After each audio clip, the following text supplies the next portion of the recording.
ആയിരക്കണക്കിന് വർഷങ്ങൾക്ക് മുമ്പ് ലോകത്തെ അറിവിന്റെ വെളിച്ചത്തിലേക്ക് നയിച്ച ഒരു സ്ഥലമുണ്ടായിരുന്നു. അവിടെയായിരുന്നു ഇന്ത്യയുടെ ആദ്യത്തെ മഹാസാമ്രാജ്യങ്ങളൊക്കെ പിറന്നു വീണത്. ലോകമെമ്പാടുമുള്ള വിദ്യാർത്ഥികൾ അറിവന്വേഷിച്ച് ഒഴുകിയെത്തിയ നളന്തയും വിക്രമശാലയും നിലനിന്നിരുന്ന ഒരു മണ്ണ്.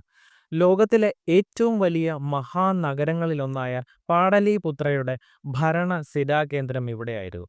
അശോക ചക്രവർത്തിയുടെയും ചന്ദ്രഗുപ്ത മൗര്യന്റെയും ഭരണസിംഹാസനം ഈ മണ്ണിലായിരുന്നു. എന്നാൽ ഈ പ്രൗഢിയുടെ കഥ ഇന്ന് എവിടെ പോയി മറഞ്ഞു? അതേ പ്രദേശം ഇന്ന് ഇന്ത്യയിലെ ഏറ്റവും ദരിദ്രമായ സംസ്ഥാനങ്ങളിലൊന്നായി മാറിയിരിക്കുന്നു. വലിയ ഒരു വിഭാഗം ജനത തൊഴിലന്വേഷിച്ച് മറ്റ് സംസ്ഥാനങ്ങളിലേക്ക് കുടിയേറുന്നു. എല്ലാ വർഷവും വെള്ളപ്പൊക്കവും വരൾച്ചയും കൃഷിയിടങ്ങളെ തകർത്തെറിയുന്നു. വിദ്യാഭ്യാസം, ആരോഗ്യം, എല്ലാ മാനദണ്ഡങ്ങളിലും ഒരു സംസ്ഥാനം ദേശീയ ശരാശരിയിൽ താഴെ നിൽക്കുന്നു. എങ്ങനെയാണ് ഒരു മഹാസാമ്രാജ്യത്തിന്റെ ഈറ്റില്ല ഇത്ര തളർന്നു പോയത് എന്ന് നോക്കൂ. ഒരു മണ്ണിൽ നിന്നും വികസനം അകന്നുപോയതിന്റെ പിന്നിലെ യഥാർത്ഥ കാരണങ്ങൾ എന്തൊക്കെയാണ്? ഇതൊരു ഭൂമിശാസ്ത്രപരമായിട്ടുള്ള ശാപം മാത്രമാണോ? അതോ ബ്രിട്ടീഷ് ഭരണത്തിന്റെ ചൂഷണത്തിൽ തുടങ്ങി ഇന്നും അവസാനിക്കാത്ത രാഷ്ട്രീയ സാമ്പത്തിക പിഴവുകളാണോ? നമുക്കതൊന്ന് പരിശോധിക്കാം. ബീഹാർ എന്ന സംസ്ഥാനം എങ്ങനെയാണ് ദാരിദ്ര്യത്തിന്റെ തടവറയിലായി എന്നുള്ളത്, ഒപ്പം ഈ സംസ്ഥാനത്തെ പിടിച്ചുലച്ച രാഷ്ട്രീയ, ചരിത്ര, ഭൂമിശാസ്ത്ര ഘടകങ്ങൾ എന്തൊക്കെയാണ് എന്ന് വിശദമായി മനസ്സിലാക്കാം. സ്വാഗതം. My name is Liju. Welcome to my garage. This is my science garage.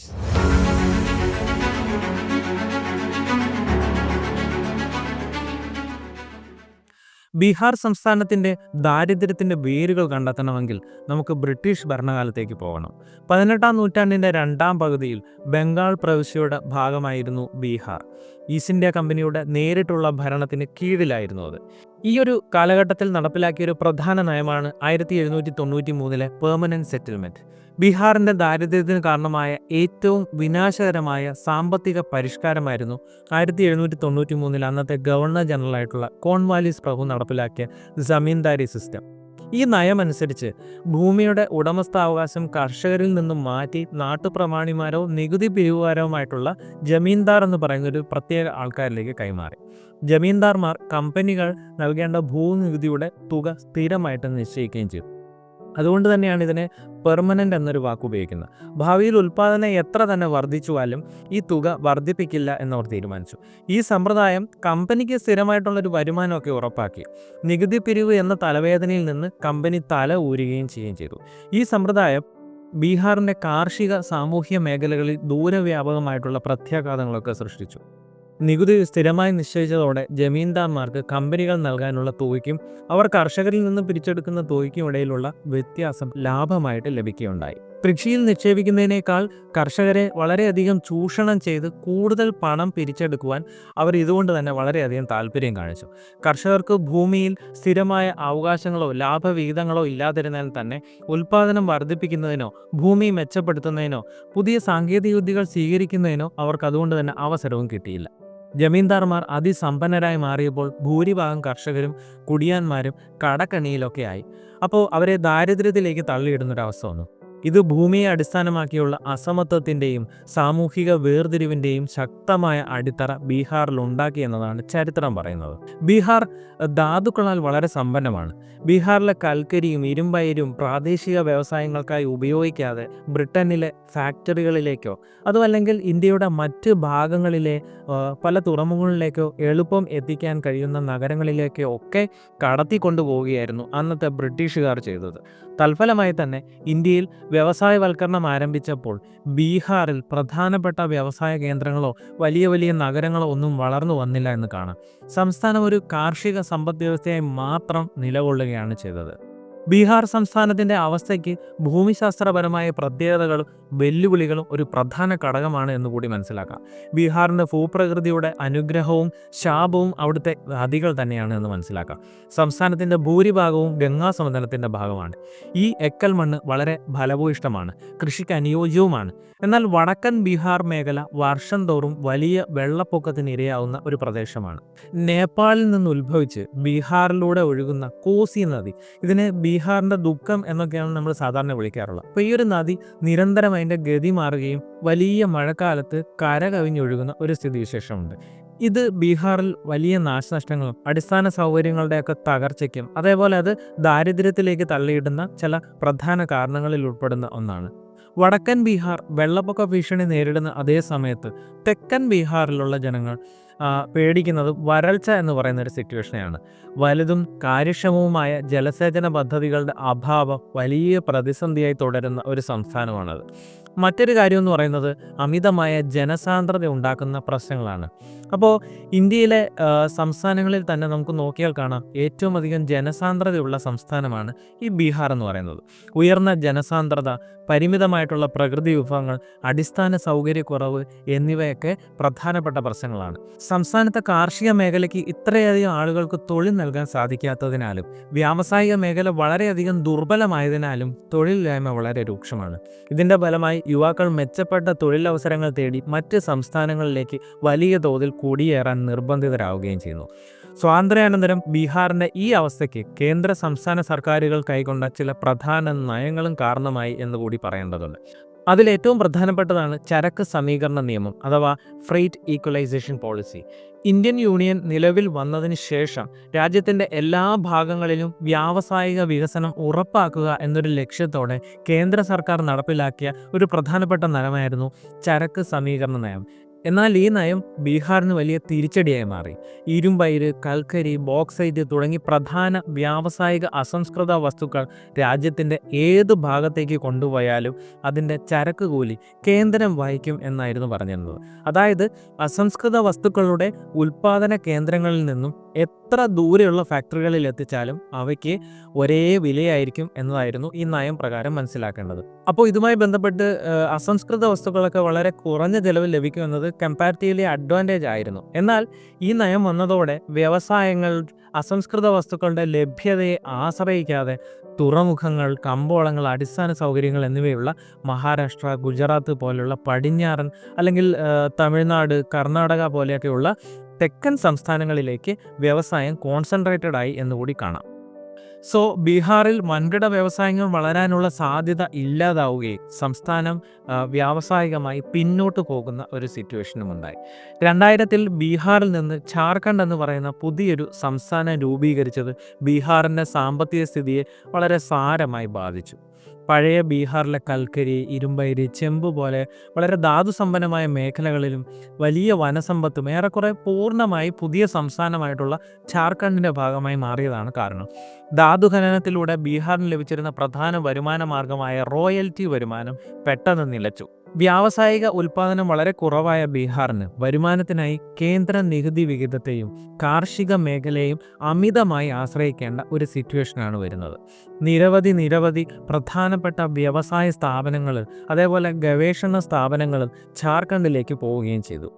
ജംഷഡ്പൂരിലെ Tata steel ഇതിൻ്റെ ഏറ്റവും പ്രധാനപ്പെട്ട ഒരു ഉദാഹരണമാണ്. വിഭജനത്തിന് ശേഷം ബീഹാറിന് ജനസംഖ്യയുടെ ഭൂരിഭാഗവും കൃഷിയോഗ്യമായ ഭൂമിയാണ് ലഭിച്ചത്. എന്നാൽ വരുമാനം ഉറപ്പാക്കുന്നതും വ്യാവസായിക വികസനത്തിന് സഹായിക്കുന്നതുമായ പ്രധാനപ്പെട്ട വിഭവങ്ങളൊക്കെ അവർക്ക് നഷ്ടപ്പെടുകയും ചെയ്തു. ഇത് സംസ്ഥാനത്തിൻ്റെ വികസനത്തിനുള്ള മൂലധന നിക്ഷേപം കുറയുന്നതിന് പ്രധാനപ്പെട്ട ഒരു കാരണമായി. നീണ്ട കാലയളവിലെ രാഷ്ട്രീയ അസ്ഥിരതയും അഴിമതിയും കാരണം സർക്കാർ ഫണ്ടുകൾ കാര്യക്ഷമമായി വിനിയോഗിക്കപ്പെട്ടില്ല.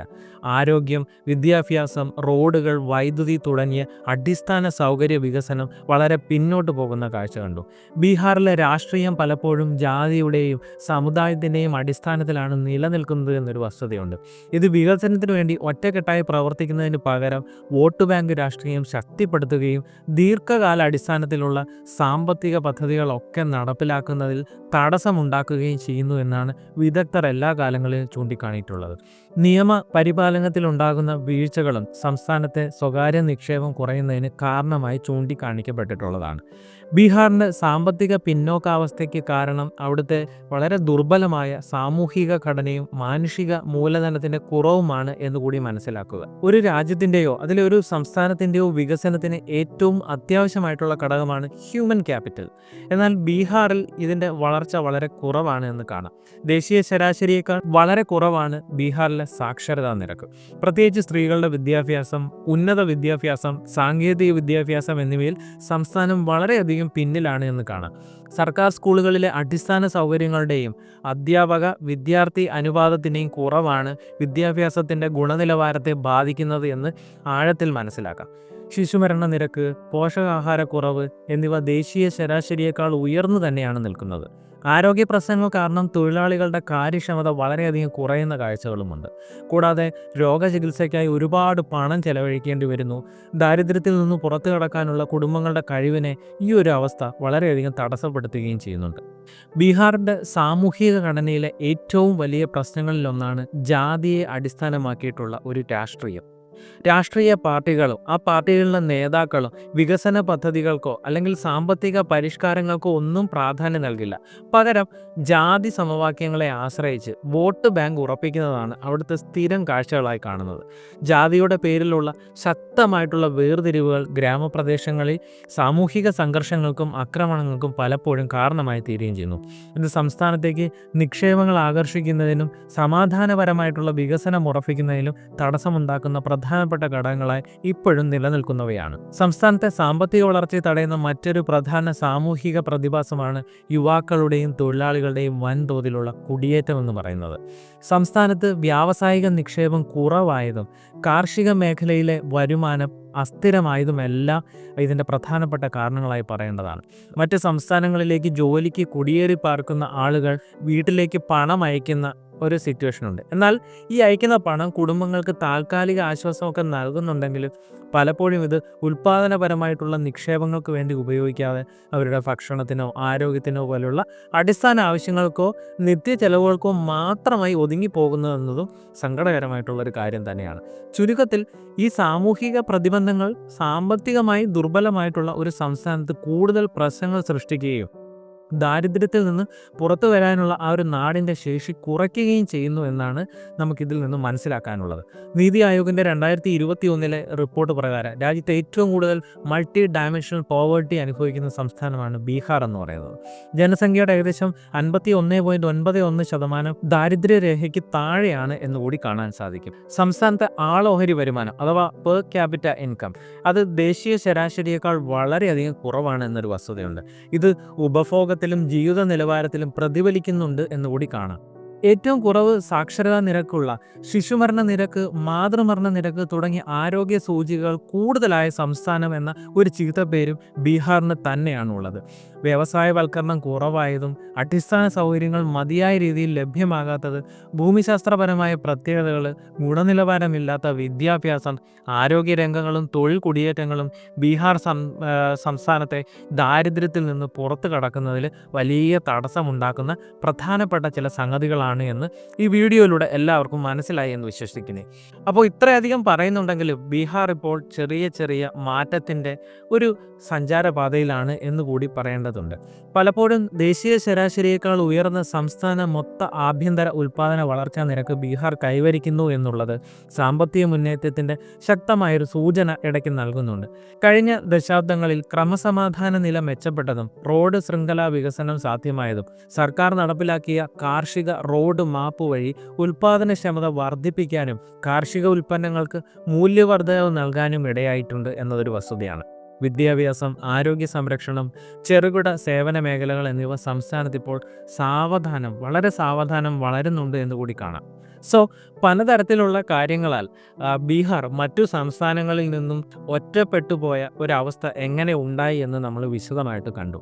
എന്നാൽ ഈ ഒരു ഇരുട്ടിനിടയിലും പ്രതീക്ഷയുടെ ചെറിയൊരു നാളം നാം കാണുന്നുണ്ട് എന്നുകൂടി വീഡിയോയുടെ അവസാനം പറഞ്ഞു. ഒന്ന് ഉറപ്പിച്ച് പറയാം, ബീഹാറിൻ്റെ ഭാവി നിർണ്ണയിക്കുന്നത് ഇനിയുള്ള രാഷ്ട്രീയ തീരുമാനങ്ങളാണ്. വെറും വോട്ട് ബാങ്ക് രാഷ്ട്രീയം ഉപേക്ഷിച്ച് യുവാക്കൾക്ക് സംസ്ഥാനത്തിനകത്ത് തൊഴിലവസരങ്ങളൊക്കെ സൃഷ്ടിക്കുന്ന, വെള്ളപ്പൊക്കത്തെ ഫലപ്രദമായി നിയന്ത്രിക്കുന്ന, വിദ്യാഭ്യാസത്തിൻ്റെ നിലവാരമൊക്കെ ഉയർത്തുന്ന ദീർഘവീക്ഷണമുള്ള ഭരണമാണ് ഇനി വേണ്ടത്. ഒരു കാലത്ത് ലോകത്തിൻ്റെ അറിവ് നൽകിയ ആ മണ്ണ് വെല്ലുവിളികളെ അതിജീവിച്ച് തങ്ങളുടെ നഷ്ടപ്പെട്ട പ്രൗഢി വീണ്ടെടുക്കാനുള്ള ശക്തമായ ഒരു ശ്രമത്തിലാണ് ഇപ്പോൾ സഞ്ചരിക്കുന്നത്.